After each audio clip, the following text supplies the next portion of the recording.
నమస్తే శ్రీమాత్రే నమః శ్రీ గురుభ్యో నమః. మనకి పంచగ్రహ కూటమి అనేది ఏర్పడబోతోంది.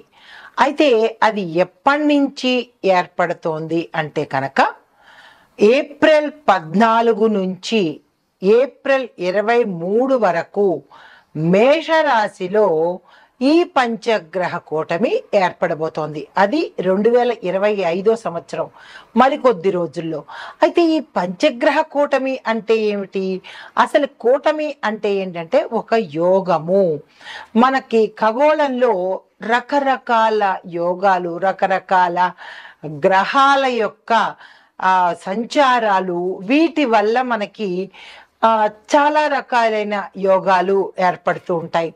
అయితే ఇప్పుడు మనకి రాబోయేది, ఇప్పుడు జరుగుతున్నది అంటే ఏప్రిల్ 14 నుంచి ఏప్రిల్ 23 వరకు ఈ కొద్ది రోజుల సమయంలో ఒక ప్రత్యేకమైన గ్రహయోగము జరగబోతోంది. అయితే ఇందులో 5 గ్రహాలు ఒకే రాశిలో కలుసుకుంటాయి. పంచ అంటే 5, కూటమి అంటే కలవడం అన్నమాట. ఈ 5 గ్రహాలు ఒకే ఒక్క రాశిలో కలుసుకుని ఆ సంచారం తదుపరి రాశి కర్కాటక రాశి. ఈ రాశిలో ఉండే విద్యార్థులకు పరీక్షల మీద ఒత్తిడి ఎక్కువ పడే అవకాశం, అంటే మీ మీద పరీక్షల యొక్క భయము, ఒత్తిడి పడే అవకాశం కనబడుతోంది. కానీ పట్టుదలతో నెగ్గుకు రాగలిగితే కనుక విజయం మీకే దక్కుతుంది. ఉద్యోగస్తులకు, మేనేజ్మెంట్ రంగాల్లో పనిచేసే వారికి, మేనేజ్మెంట్ క్యాడర్లో ఉండే వాళ్ళకి ఒత్తిడి ఎక్కువ అవుతుంది. అయినప్పటికీ మీకు ఒక గుర్తింపు అనేది వచ్చే అవకాశం ఉంది. వ్యాపారస్తులకు కనుక చూసుకున్నట్టయితే ప్రభుత్వ సంబంధిత వ్యాపారాలు అభివృద్ధిలోకి వచ్చే అవకాశం ఉంది. వ్యవసాయదారులకు చూసినట్టయితే కనుక నీటి ఆధారిత పంటలకు ఇది మంచి విశేషమైన సమయము. వెంటనే రైతులు ఆ ప్రయత్నం చేసుకోండి. ఆరోగ్యపరంగా చూసినట్టయితే మానసిక ఆందోళనకు గురి అవుతారు. నిద్రలేనితనాన్ని, అంటే ఇన్సోమినియా అంటారు కదా, నిద్ర లేకుండా బాధపడే అటువంటి రుగ్మతలకు ముందుకు వెళ్ళే అవకాశం కనబడుతోంది. అనారోగ్య సూచనలు తీవ్రంగా కనబడుతున్నాయి. జాగ్రత్తలు తప్పనిసరిగా తీసుకోండి. అయితే కుటుంబపరంగా చూసినట్టయితే కలహాలు రేకెత్తడానికి this is the best time అని చెప్పొచ్చు. అంటే మీ కుటుంబంలో ఉత్తుకుత్తునే, అంటే మీరు ఏ మాట అనకపోయినా ఎందుకో కలహాలు వస్తుంటాయి. అది కారణం ఉండదు, అకారణంగా వస్తుంటాయి. పోనీ అదేమైనా లాభమా అంటే దానివల్ల 5 పైసలు లాభం లేకపోగా కుటుంబాలు విడిపోయేంత రేంజ్కు వెళ్ళిపోతాయి. చాలా జాగ్రత్తలు తీసుకోండి. ఈ సమయము కుటుంబ పరంగా చాలా సంయమనం పాటించండి, ఓర్పుగా ఉండండి, మాటలు ఆచితూచి వాడండి, ఇష్టానుసారంగా వాడకండి. కుటుంబాన్ని కాపాడుకోవాలి అని అనుకుంటే కనుక జాగ్రత్తలు తప్పనిసరిగా తీసుకోండి. అయితే రాజకీయ పరంగా చూసినట్టయితే బలమైన ప్రత్యర్థులు మీకు ఎదురవుతారు. మీకు మించినటువంటి బలం కలిగినటువంటి వారు, అంటే శారీరక బలం కాదు, వ్యూహాలతో మిమ్మల్ని పడగొట్టేందుకు ఎదురవుతున్నారు అనే సూచనలు కనపడుతున్నాయి. అప్రమత్తంగా వ్యవహరించుకోండి. తర్వాత సినీ రంగం కనుక చూసినట్టయితే సినీ రంగంలో ఉన్న వారికి భావోద్వేగమైన పాత్రలు, అంటే విలనిజం కానీ లేదా ఎమోషనల్ క్యారెక్టర్స్ కానీ అలాంటివి రావడము, అవి బ్లాక్ బస్టర్ అవ్వడము, మీ పేరు మారుమోగడము, మీకు మరిన్ని అవకాశాలు రావడము, ఇలాంటి పాత్రలు పోషించే వారికి విశేషమైన ఆదాయము, అవకాశము, లాభాలు కూడా వచ్చే అవకాశం గోచరిస్తోంది. అయితే ఐటీ రంగంలో చూసినట్టయితే కనుక డేటాబేసు, సెక్యూరిటీ రంగాల్లో పనిచేసే వారికి విపరీతమైన ఒత్తిడి గోచరిస్తోంది. జాగ్రత్తలు తీసుకోండి. అయితే హస్తకళలు, కాంట్రాక్టుదారులకు చూసినట్టయితే మీ యొక్క పనితనానికి మంచి ఆదరణ లభించే అవకాశం కనబడుతోంది. కాంట్రాక్టుదారులకు ప్రభుత్వ పరమైన టెండర్లు కనుక వేస్తే మీకే ఆ టెండర్లు వచ్చే అవకాశం కనబడుతోంది. టెండర్లు వేసేటప్పుడు జాగ్రత్తలు తీసుకోండి. విచారణ చేసి మాత్రం ఆ టెండర్లు వేసే ప్రయత్నం చేయండి. మీకు చెప్పదగిన పరిహారాలు ఈ సమయంలో అంటే ఈ పంచగ్రహ కూటమి సమయంలో అమ్మవారిని విశేషంగా పూజించండి. ఏ కష్టానికైనా ఏ బాధకైనా ఆ తల్లిని నమ్ముకొని ఓం దుమ్ దుర్గాయ నమః ఈ మంత్రాన్ని వీలైనన్ని సార్లు జపించే ప్రయత్నం చేసుకోండి. దానితో పాటు ఓం చంద్రాయ నమః అనే ఈ మంత్రాన్ని 18 సార్లు 9 రోజుల పాటు తప్పనిసరిగా పఠించాలి. ఇందులో డిస్కౌంట్ లేదు. అయితే దీంతో పాటు మీరు ఏం చేయాలి అంటే అమ్మవారికి పూజ చేసేటప్పుడు తెల్లని పువ్వులను ఉపయోగించండి. ఈ పంచగ్రహ కూటమి సమయంలో దుర్గా అమ్మవారికి జనరల్గా అయితే దుర్గా అమ్మవారికి ఎర్రని పూలు పూజ చేస్తాము. కానీ ఈ సమయంలో తెల్లని పువ్వులతో పూజ చేయండి. తెల్లని వస్త్రాలు ధరించి పూజ చేసుకున్నట్టయితే కనుక కొంత మనశ్శాంతి, ఒత్తిడి లేనితనము, పనులు సానుకూలమయ్యే అవకాశం కనబడుతోంది. ఇది ఈ రాశిలో ఉండే వారికి చెప్పదగిన పంచగ్రహ కూటమి యొక్క పరిహారాలు, ఫలితాలు, సూచనలు. నమస్తే. పంచగ్రహ కూటమి ఈ కూటమిని పంచగ్రహ కూటమి అంటుంటారు.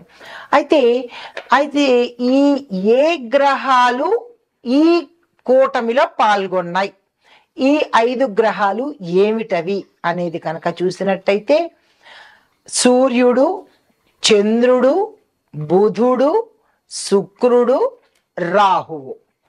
అయితే సూర్యుడు మామూలుగానే ఉన్నాడు. చంద్రుడు ఏప్రిల్ 17 నుంచి 18 మధ్యలో అంటే ఒక రోజు సమయంలో మాత్రమే ఆ కూటమిలో ఉంటాడు. మిగిలిన వాళ్ళు 5 అంటే మిగిలిన 4 కూడా ఆ కూటమిలో ఉంటూ ఉంటారు. అయితే చంద్రుడు తాత్కాలికంగా చేరినప్పటికీ అంటే ఒక అతిథిలాగా వచ్చినప్పటికీ కూడా ఆయన్ని కూడా మనము ఈ లెక్కలో చేరుస్తున్నాం అన్నమాట. ఇది పంచగ్రహ కూటమి. అయితే ఈ కూటమి కరెక్టుగా ప్రారంభ సమయము ఏప్రిల్ 14వ తారీఖు 2025. అప్పుడే కూడా మనకి చూడండి మేష సౌరమాన ప్రకారము మేష సంక్రమణం కూడా ఏర్పడింది.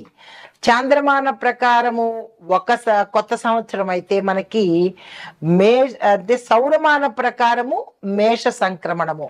ఇది కొత్త సంవత్సరం లాంటిది అనమాట. అంటే మరొక ఉగాది అని అనుకోవచ్చు. అంటే ఉగాది అంటే మళ్ళా ప్రేక్షకులు పట్టుకోకండి, కొత్త సంవత్సరం లాంటిది అని చెప్పడానికి. అయితే దీని ముగింపు ఎప్పుడు ప్రారంభమైతే ఏప్రిల్ 14వ తారీఖు. మరి ముగింపు ఎప్పుడు అంటే ఏప్రిల్ 23 బుధుడు మేషం నుంచి వృషభంలోకి మారిపోతాడు. ఈ 5 గ్రహాల్లో ఒకటి వెళ్ళిపోయింది అంటే మిగిలిన 4ని పంచగ్రహ కూటమి అనలేం కదా. అందుకని ఎప్పుడైతే బుధుడు ఇందులోంచి వెళ్ళిపోతాడు, తర్వాత చంద్రుడు ముందే 1 రోజున్నర ఉండి అతను వెళ్ళిపోతాడు. కాబట్టి అక్కడితో ఆ కూటమి అయిపోయినట్టే అన్నమాట. అయితే పూర్తి స్థాయి ఏప్రిల్ 18 వరకు చంద్రుడు కూడా మళ్ళా వచ్చి చేరడంతో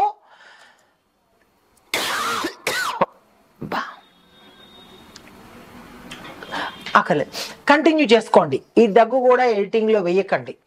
అయితే మళ్ళా కంటిన్యూ చెప్తున్నాను. అయితే ముగింపు మనకి ఏప్రిల్ 23 నుంచి బుధుడు మేషం నుంచి వృషభంలోకి మారేటప్పుడు అత్యుత్తమ ప్రభావము అంటే 14కి అయినప్పటికీ కూడా విశిష్టమైన ప్రభావాన్ని ఇచ్చేది ఏప్రిల్ 17, ఏప్రిల్ 18. అంటే చంద్రుడు కూడా అందులో చేరినప్పుడు ఈ 5 గ్రహాలు లెక్కలోకి వచ్చినప్పుడు మాత్రమే మనకి విశేషమైన ఫలితాలు వస్తాయి. అయితే ఈ పంచగ్రహ కూటమి సమగ్ర విశ్లేషణ చెప్పుకుందాం. ముందుగా ఈ కూటమి ముఖ్యంగా మేషరాశిలో జరుగుతోంది. దీంతో పాటు మేషం నుంచి ప్రత్యక్ష దృష్టితో వీక్షణంతో తుల, కర్కాటక, మకర రాశుల మీద తీవ్ర ప్రభావం పడుతుందన్నమాట. అంటే డైరెక్ట్ గా వీళ్ళు చూసే దృష్టి 3 రాశుల మీద తుల, కర్కాటక, మకర రాశుల మీద ఎక్కువ ప్రభావం పడే అవకాశం కనబడుతోంది. అంటే పంచగ్రహ కూటమి యొక్క ప్రభావము ఈ 3 రాశుల మీద తీవ్రంగా ఉండబోతోంది అన్నది సారాంశము.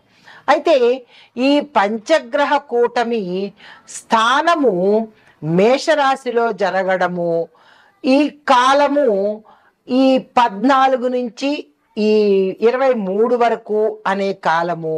అయితే ఈ సమయంలో ఏమిటి చేస్తాడు అనే అంశంలో తీవ్రంగా మానసిక ఒత్తిడి, అంటే వారి యొక్క ప్రభావము మానసిక ఒత్తిడి కలుగుతుంది.